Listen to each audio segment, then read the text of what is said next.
Today we are looking at a case from the 1930s, so sit back as we go to England. Charlotte McHugh was born in 1903 in the city of Derry, which today is in Northern Ireland. She was born to working-class parents, John and Sarah McHugh. There is not much known about her childhood or teenage years, but it was believed that she did not receive much of an education. Although in 1892, education in Ireland became compulsory for children between the ages of 6 and 14, many did not go to school. And in the early part of the 20th century, it was estimated that only about 60% of eligible children regularly attended. Charlotte grew up without being able to read or write.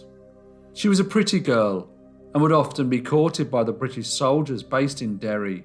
But these were difficult times for the country, as between 1919 and 1921, the British and Irish were fighting in the Irish War of Independence. So being seen out with British soldiers was often frowned upon by many residents of the city.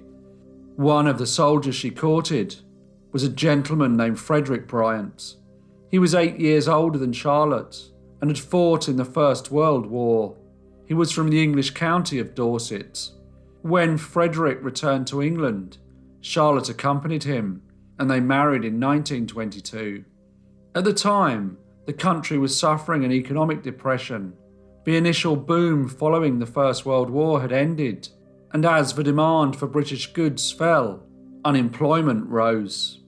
Frederick, however, was able to find work, and the couple settled in the small village of Overcompton in the northeast of Dorset, about 2 miles from the Somerset town of Yeovil.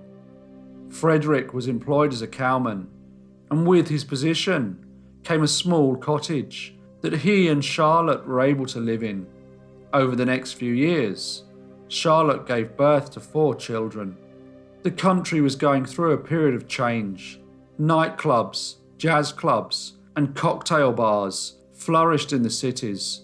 Radio was becoming a popular form of entertainment, and in 1928, women over the age of 21 were given the right to vote. In the 1920s and 30s, there were increased employment opportunities for women as the nature of industries changed and new types of work emerged. This change, however, was far slower in the small rural communities where Frederick and Charlotte lived. Frederick worked long hours while his wife stayed at home caring for the children and taking care of the house. Charlotte's only form of entertainment was to go to the local pub, and although she liked the occasional drink, she was viewed by many local people as an outsider, and some considered her to be an immoral woman. In December 1933, she met Leonard Edward Parsons. He was not married, but had 4 children with a lady named Priscilla Loveridge. He earned money by working as a peddler and a horse trader. His work meant that he had to travel, and Frederick agreed, but he could rent a room in the couple's very small cottage. It did not take long for rumours to start in the village, but Leonard was more than just a lodger, and that he and Charlotte were in fact having an affair. Soon after, however, Frederick was dismissed from his position, as after hearing the rumours circulating in the village about Charlotte's behaviour, the landowner became concerned as to what was actually happening in the cottage. This was not the best time for anyone in the country to lose their job. Britain was just emerging from a period of national economic downturn that had started in 1929 and continued until 1933. Unemployment was still high, and farm work, even though low paid, was often considered secure employment. Fortunately, Frederick was able to find another position, which also provided a small cottage for himself and his family to live. This was 15 miles away in the village of Coombe. It was not just the family who moved, as they were soon joined by their lodger, Leonard Parsons. It seemed that Frederick had previously put up with the situation, as Leonard was paying rent, so bringing in extra income which the couple needed to help raise their 4 children. However, he eventually tired of it and informed his paying guest that he must leave the house. Somewhat strangely, and to Frederick's surprise, Charlotte also left and took 2 of the children with her. Leonard found accommodation in a boarding house in Dorchester, but Charlotte missed the other children, so returned a couple of days later. Although she returned to her husband, she continued her relationship with Leonard. By 1934, Frederick and Charlotte were settled in Coombe, and in the winter, their 5th child was born. In the spring of 1935, Frederick was suddenly taken ill. He was vomiting and unable to return to work. A doctor was called and concluded that he was suffering from nothing more than gastroenteritis. After taking the medicine prescribed by the doctor, Frederick soon recovered. By now, he was a very experienced farm worker. He worked long hours during the spring and summer months, coming home every evening to Charlotte and the children. In August 1935, however, he suffered another attack of gastroenteritis. He again took medicine prescribed by the doctor, and after staying in bed for a few days, he returned to work. November 1935 was a very wet month. Although the temperatures were above average, it rained a lot. It wasn't the ideal weather for going out, especially with a young child. Charlotte had to spend more time in the small cottage, not venturing into the village nearly as much as she had in the previous months. As well as the inclement weather being an issue for Charlotte, she was further troubled when Leonard informed her that due to the lack of work opportunities in Dorset, he would be moving away. Whether this was the real reason is unknown, but Leonard never returned to see his mistress. On the 11th of December, Frederick again became ill, but after a few days of rest, he recovered.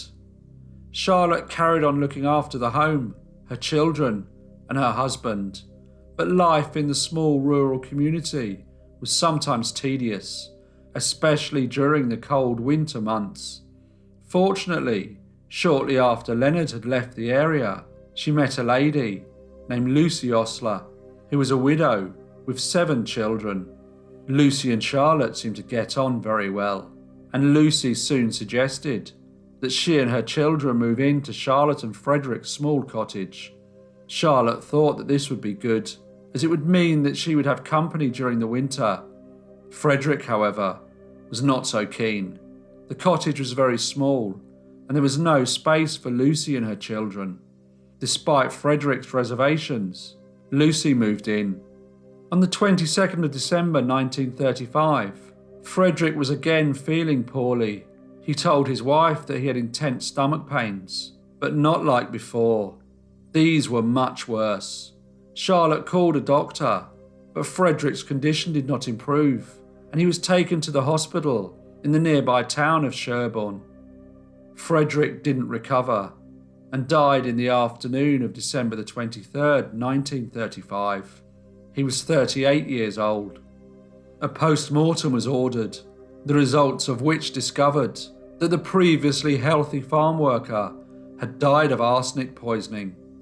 The police immediately suspected Charlotte. Her husband had been ill on other occasions, with very similar, although less severe symptoms, and she prepared all his meals. They decided to search the couple's small cottage, but before they started, they moved the family out and placed them in the Sturminster Newton workhouse. The forensic investigation discovered traces of arsenic in the house, including in the ashes under the boiler. One item of great interest was a burnt tin of arsenic-based weed killer. They also found traces of poison in the pockets of one of Charlotte's coats. The police needed to know if Charlotte had purchased the weed killer, so they visited the local chemists. They soon discovered that it had been sold by a chemist in the nearby town of Yeovil.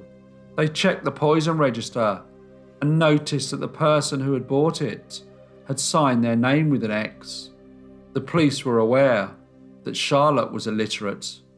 The chemist was asked to attend an identity parade, which included Charlotte Bryant and her friend Lucy Ostler.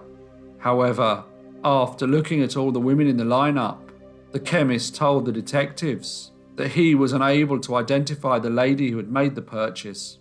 The police found Lucy Ostler to be a person of interest in their investigation. She was living at the Bryant's cottage, something that Frederick was not happy about, and her own husband had died 4 years previously. Detectives spent many hours interviewing her, and over this time, her version of events changed. In her final statement, she said that there had been a tin of weed killer in the cottage. When the police asked if she knew which brand, she replied that it was the brand Eureka. This was the same as a brand sold by the chemist in Yeovil. Lucy added that she saw the tin again when she was removing some ashes from under the boiler. It was burnt. She also said that Charlotte had told her that she needed to dispose of it. On the 10th of February, 1936, the police visited Charlotte at the workhouse and charged her with the murder of her husband, Frederick Bryant. The trial of Charlotte Bryant started 3 months later, on the 27th of May, 1936, in the county town of Dorchester. The prosecution thought they had a very strong case against the defendant. Lucy Ostler testified, but on December the 21st, Charlotte gave her husband a hot drink, and soon after, he started vomiting and complaining of stomach pains. She also told the court that it was her who found the burnt tin of weed killer in the boiler and had taken it outside. Charlotte's 2 eldest children also gave evidence, telling the court about the strange sleeping arrangements in the Bryant's cottage. Leonard Parsons was called by the prosecution, as they were keen that the jury should view Charlotte as a promiscuous lady and a bad wife. Leonard gave a detailed account of their relationship, which did nothing to help her cause. He also said that he had seen Charlotte with weed killer. Expert witnesses showed the jury how arsenic can be dissolved in a hot drink, and that after analysing the ashes from the boiler, the expert said that he found that the arsenic levels in them were 3 times higher than one would expect to find in most household boilers. Charlotte took the stand in her own defence and proved to be a credible witness. She told the court that on the night her husband became ill, she had gone to bed at 7 p.m, and it was Lucy Ostler who had stayed downstairs and prepared Frederick his drink. Charlotte also said that Leonard left the cottage because she no longer wanted a relationship with him. The trial ended on Saturday the 30th of June, and the judge sent the jury out to deliberate. 30 witnesses had testified for the prosecution, most of who had painted a negative image of a defendant. The jury did not have to determine the cause of Frederick's death, as that was not in doubt. They had to decide whether Charlotte had been the person who had poisoned him. 1 hour later, they returned to the packed courtroom.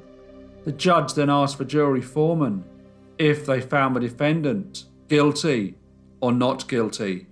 The foreman replied, "Guilty," and the judge sentenced Charlotte Bryant to death. While awaiting her execution, she maintained her innocence. There were protests against her sentence, and another chemical expert named Professor Bone, who had read about the case in the newspapers, came forward and said that the level of arsenic found in the ashes in the Bryant's boiler was not excessive. In fact, it was on the lower side of normal. Her defence team appealed the verdict. The evidence against her was circumstantial, and with the new evidence from Professor Bone, they applied for a new trial. Their appeal was unsuccessful.